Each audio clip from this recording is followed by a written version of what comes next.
Calon Wakil Gubernur Sulawesi Selatan nomor urut 4 Andi Muzakar melakukan kampanye terbatas di gedung Saudenrai Convention Center Kota Palopo. Kampanye ini melibatkan banyak kaum perempuan.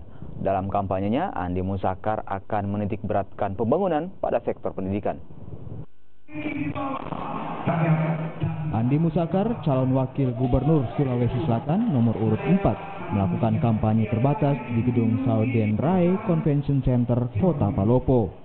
Kampanye terbatas dilakukan dengan melibatkan banyak kaum perempuan sebagai salah satu cara untuk meraup suara perempuan dalam pemilihan Gubernur Sulawesi Selatan. Dalam kampanyenya, Andi Muzakar berjanji akan meningkatkan peran perempuan dalam pembangunan Sulawesi Selatan ke depan dari berbagai sisi. Andi Muzakar menjanjikan 4 poin dalam pendidikan yang lebih berkualitas di Sulawesi Selatan. Antara lain, para pelajar di Sulawesi Selatan tidak lagi disyaratkan untuk berpakaian seragam.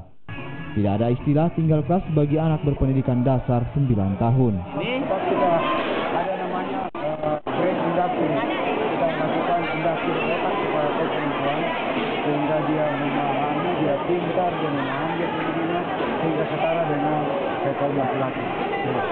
Nantinya pasangan nomor urut 4 juga akan memberikan kesempatan pada pembangunan perempuan untuk menghadapi era globalisasi. Amran Amir, Kompas TV, Palopo, Sulawesi Selatan.